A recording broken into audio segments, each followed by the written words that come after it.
Christophe, ça va être à ton tour de venir nous renseigner, je dirais même nous enseigner sur ce que l'on ne connaît pas autour de la pêche. Hein. Oui, c'est vrai que perso, ça va être simple car moi, j'y connais rien, ou presque. Je voudrais quand même signaler à nos web spectateurs que nous nous connaissons depuis bien une vingtaine d'années. Enfin, tu connais plus ma sœur, hein, si vous voyez ce que je veux dire, puisque c'est mon beau-frère. Et tu es quelqu'un de passionné, et c'est vrai que c'est ce que nous aimons dans Noobs Live, des personnes passionnées qui viennent nous transmettre leur passion. C'est l'heure de l'interview, première partie, jingle.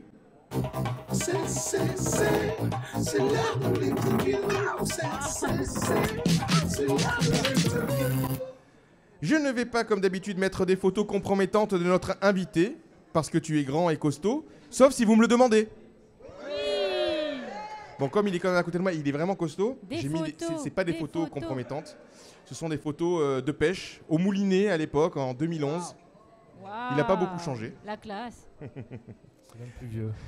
J'adore le sac à dos. Moi. Alors, Très avant de fashion. nous... C'est pas des cuissards de 1500. Non, là, c'était pas des cuissards c'est des cuissards de Décathlon, ça, peut-être. Exactement. Oui. Alors, avant de nous parler de la fonction de garde-pêche, peux-tu nous décrire les différentes pêches qui existent et celles que tu pratiques? Oui, bah, en rivière, il y a essentiellement 3 types de pêche. Il y a la pêche aux appâts naturels, c'est-à-dire au verre. D'accord. Le truc tout dégueu qui bouge là. C'est ça. Ou au leurre, c'est-à-dire avec des poissonnets en plastique ou des trucs comme ça. Donc un leurre, c'est pour faire croire aux poissons que... Exactement. Ah bah oui. Non mais j'explique pour les noobs. Oui, bien, on est dans Noobs Live. Hein. Merci. Leurre ou cuillère. Alors, ce qu'on appelle une cuillère, c'est un leurre métallique qui tourne, qui fait des vibrations et des éclats dans l'eau. Et ça provoque, ça attire le poisson. Ça l'attire et par l'agressivité du poisson, en fait, elle attrape. Voilà. C'est ce que tu m'expliquais. En fait, il y a 2 types de pêche parce qu'il y a un où tu favorises l'agressivité du poisson. Et moi, je pêche à la mouche maintenant. Et en fait, on va imiter des appâts que le poisson mange régulièrement. Donc là, il n'est pas en stress. Il n'est pas en stress total. Quoi, donc, Et tu le manges après le poisson? Non, moi je le remets dans l'eau. C'est un peu con. Alors, un justement, poisson, non? un petit... À chaque fois, il se fait avoir, quoi. Le poisson, ouais. Ah, oui. Bah, après, il est percé, mais le piercing, c'est sympa. Hein. Non. Un petit mot justement sur la pêche no-kill, parce que c'est ce que tu pratiques, justement.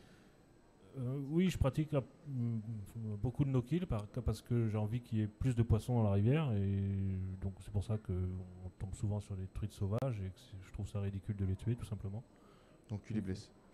Non, on pêche sans ça. Non, mais je rigole parce qu'évidemment, je l'ai vu pêcher. Quand on pêche à la mouche, on a des tout petits hameçons on favorise il n'y a pas d'ardillon en fait. Les ardillons, c'est les grands. C'est le petit crochet qui empêche que le poisson se décroche. Voilà. Ouais. Et ça permet que c'est une simple piqûre. Et pour le décrocher, c'est très simple. Donc, et du coup, tu pêches et en même temps. Voilà. Donc, est-ce que tu peux nous parler donc des différentes leurres, des mouches? Parce que justement, les mouches, maintenant que tu pêches à la mouche, tu fabriques toi-même des leurres, tes mouches. J'essaye de faire des mouches, on va dire. Alors, ouais. Parce que ça, c'est super intéressant. C'est un peu l'aboutissement de la pêche à la mouche. C'est-à-dire ce qui est très intéressant, c'est qu'il y a quand même une connaissance d'entomologie. C'est-à-dire c'est la connaissance des insectes dans l'eau. Ouais. Dans l'eau douce. Et il y a un nouveau mot, entomologie.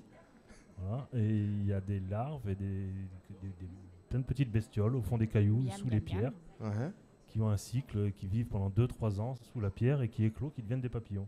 Et en fait, il y a des variétés, incroyable nombre de variétés qu'il y a.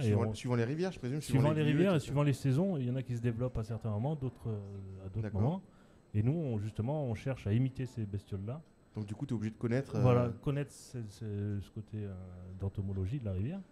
Et ça permet aussi que quand on va à la pêche, on lit un peu la rivière, c'est-à-dire qu'on regarde ce qu'il y a sous les pierres, ce qui se développe, ce qui va pas. Et on va pêcher avec la mouche qui ressemble à ce qu'on voit comme bestiole. Donc on est d'accord qu'il faut connaître sa rivière avant de commencer à pêcher. Ah oui, c'est vachement important. Oui, non, mais c'est vachement important. Moi qui suis pêcheur professionnel, j'apprends des choses. Et maintenant, si tu peux nous... Je sais que ça se dévoile pas trop, normalement les endroits quand on est pêcheur, c'est comme un peu quand on va aux champignons, on donne pas ses coins. Ça dépend. Est-ce qu'il y a des coins sympas dans la région? Parce que je présume qu'il doit y en avoir un paquet. Toi, c'est ton secteur? Moi, mon secteur, c'est essentiellement le loup, quoi. Ouais. Et le loup, tu pêches quoi? Que de la truite sauvage, la truite fario. La truite fario, et plus bas, il y a des lâchers d'arc-en-ciel. C'est peut-être moins intéressant. Et dans les truites, c'est quoi les dimensions? Alors... Parce que ça, je présume qu'il y a... Il y a encore de beaux poissons, mais on arrive on peut aller jusqu'à des truites de 50 cm. Ça m'est déjà arrivé. Il y a des dents là, non? Non. 50 cm, putain, N'aie moi pas je me baigne peur. pas dans la N'aie rivière. pas peur. N'aie pas peur. Et c'est vrai qu'il y a des chiens qui se font manger dans certains lacs, genre à Saint-Cassien ou quoi? Alors il y a des mythes quand même à Saint-Cassien, c'est vrai qu'il y a des histoires comme quoi il y aurait eu des silures de vue. Et ce serait de possible. plus de 2 mètres. Ouais, des il silures paraît de que plus c'est de 2 mètres, possible, ouais, ça t'imagines Ah le oui. truc. ouais. Et Moi, Là, j'en- ça a des dents, là. il y a un reportage il n'y a pas longtemps, il y en a un qui a été vu quasiment, il faisait presque plus de 2,50 m. Mais ça fait la Le taille lac d'un de Saint-Cassien, requin, c'est ce là où on truc. est allé se baigner la dernière fois. Hein. Ouais. C'est le silure. Là. Voilà. C'est ça. C'est le silure, c'est le plus gros poisson d'eau douce qu'il y a. C'est le Loch actuellement. Ness, c'est pas la Saint-Cassien, quoi. Ça. Eh ben, dis Ça fait donc. très très flipper. Bon, faut faire du pédalo, faut pas se baigner en fait. Bon, il n'a jamais attaqué l'homme encore, pour l'instant. Pour C'est ce que l'instant. tu dis. Bon, Je me baigne pas moi non plus. T'as raison. Merci Christophe. Nous continuerons notre discussion dans la deuxième partie de l'émission. Hein, alors on applaudit Christophe. Un pêcheur par Merci Christophe. Et nous allons nous remettre en mode pêche avec à nouveau notre invité pour la deuxième partie de l'interview. Donc là il n'y a pas de jingle, hein, faut pas déconner, on a déjà envoyé le jingle tout à l'heure. Et les réseaux sociaux. Et les réseaux sociaux, oui. Alors Possible. Chris. Voyons. Alors non, juste, de toute façon, on a eu quelques remarques sur la chronique de Fred, hein, comme d'hab, il a ses fans, et notamment on nous demande du hot plus masculin. Hein, voilà. Du haut Donc, masculin, ah, mais ça c'est le note défi. pour la je prochaine préfère. fois. C'est toujours pareil. Oui, Voilà. je Et on suis te demande d'accord, aussi où hein. était ta veste, mais t'as une excuse. On a transpiré au début avec cette histoire de Facebook. Hein. Voilà. Je te laisse continuer. Ok. Alors, tu nous as parlé, Chris, tout à l'heure, de la pêche en tant que pêcheur qui pratique avec passion cette activité ou ce sport depuis plusieurs années. Maintenant, intéressons-nous à ton activité plus citoyenne, j'ai envie de dire, c'est-à-dire celle de garde-pêche, parce que tu es aussi garde-pêche. Donc, comment t'es venu l'envie de devenir garde-pêche et qu'est-ce qu'un garde-pêche? Bah. C'est simple.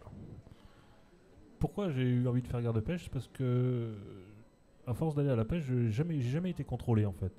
Je n'ai jamais vu qui que ce soit au bord de la rivière me demander mon permis de pêche. Et j'ai été un peu.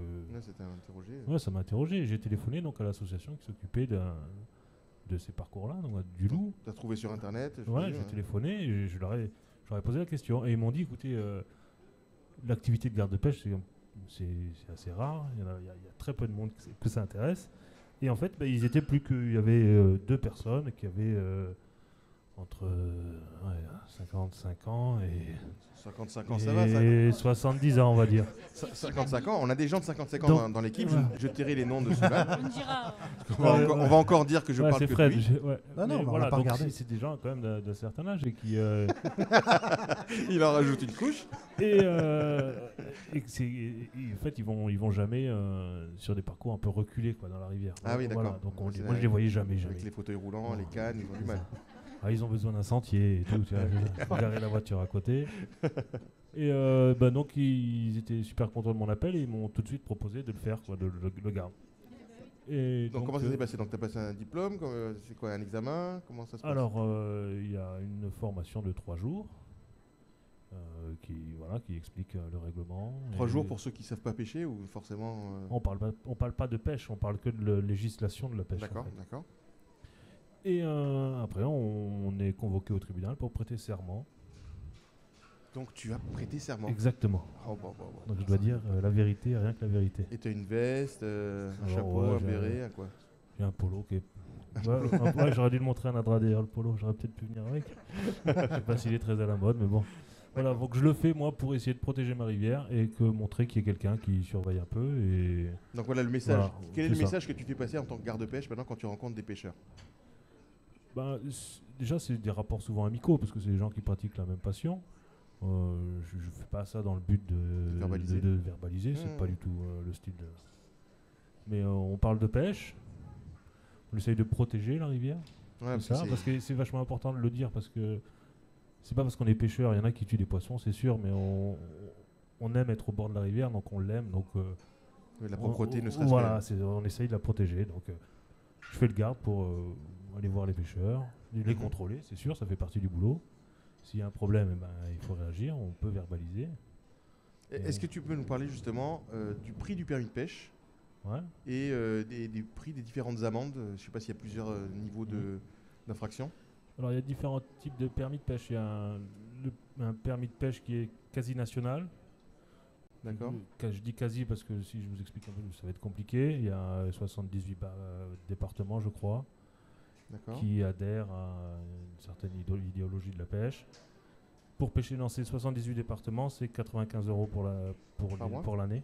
Ah, par an, 95 € par an. Ouais, tout à fait. Donc là, c'est le big Voilà, permis. là, Quoi. c'est le package. 95 €, d'accord. Voilà. Après, si on veut pêcher que dans des parcours d'une association, c'est-à-dire que si on veut pêcher que dans le Loup ou la Cagne, Ouais. ça, Oui, c'est déjà pour les pas- gens et voilà, gens d'ici. qui bougent pas, c'est 65 €. D'accord.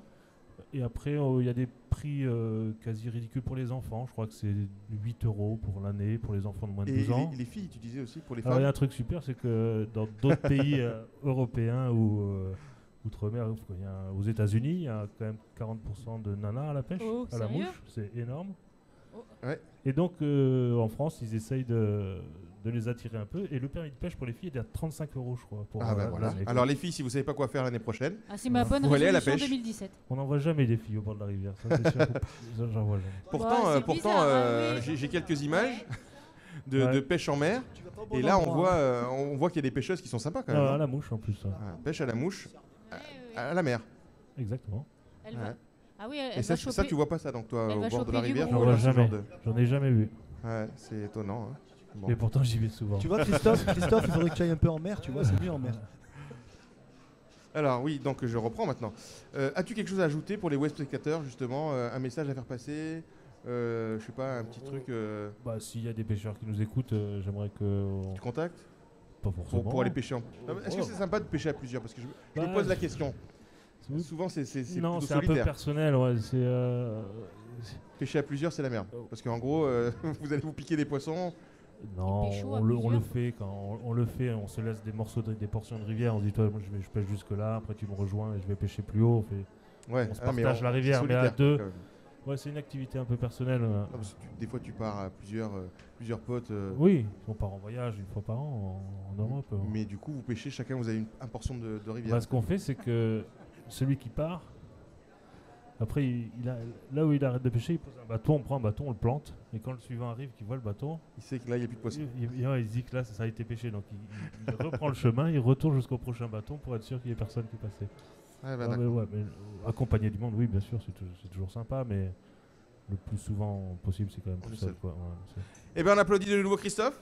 Merci. J'espère que vous avez appris plein de choses sur la pêche parce que c'était quand même le but.